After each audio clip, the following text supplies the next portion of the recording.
We're dealing with anger, and I've been saying this again and again. It's okay to get angry, but it's not okay to hurt ourselves sometimes when we get angry, or hurt others, or hurt property when we get angry. No, it's not okay. How do I deal with my anger?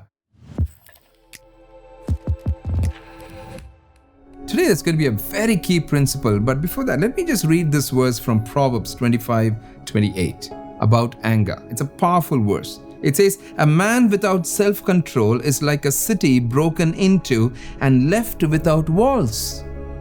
Wow. You saw that?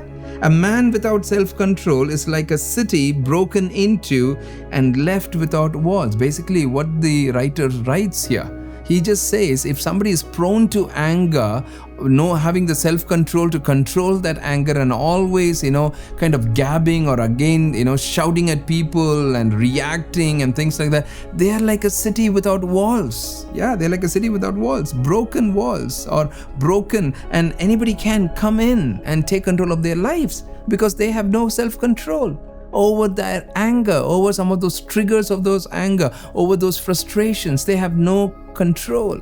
Self-control is a very key thing. So we saw two things in some of these verses. One is says slow to anger. The other places it keeps saying self-control. Who's able to have that self-control? Anger. Two very important principles. Now, what's the principle that I'm going to give you today? I've been giving some practical principles, right? How do I deal with my anger? Incorporate humor into your daily routine. Humor is very, very important. Be a light-hearted person. Yeah. Don't take everything very seriously. Some of the teenagers are so serious about everything. Sometimes they even tell their friends and say, I don't like to joke the way you joke. I'm a very serious person. I'm focused on life and I have goals, and my dad has told this, and they have been spending so much money, and I understand all of that. What you're saying is true. Be a light-hearted person. Humor kind of disintegrates that tension. It kind of breaks down that tension in that room. Bring in laughter into your life. If you're somebody who's going to be a person who's a fun-loving, humor-oriented kind of a person, I'm telling you this. This is a secret. It's an open secret now, yeah? I'm telling you this. Everybody will love to hang around you. Why?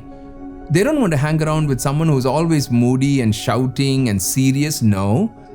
But they want to hang around with someone who's always having that good sense of humor, having laughter. Let me read what I wrote here.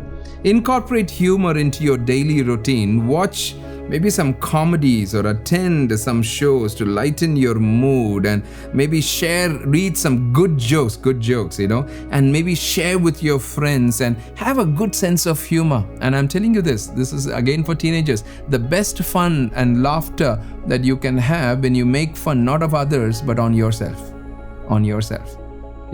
You can actually make jokes on yourself and let people laugh about it. That's a good thing. Because you're not having that ego that you're holding on to, that pride and, I'm this perfect person. No. It's okay. Make fun of yourself sometimes. We all make mistakes, right? Maybe take some of your mistakes and make fun of it. Not some of those serious and hidden, some of those things which you don't want people to know, or not about that. But maybe some of those open ones that that you kind of didn't even think, I made a mistake. Oh my goodness, what I did? I did that. And people will laugh and say, oh, did she do that? Did he do that? That brings laughter. I'm telling you, that dissipates that room where there is anger there. That dissipates, that tension there in that room, So remember that. Anger is not bad, but the way you handle it is going to be very critical.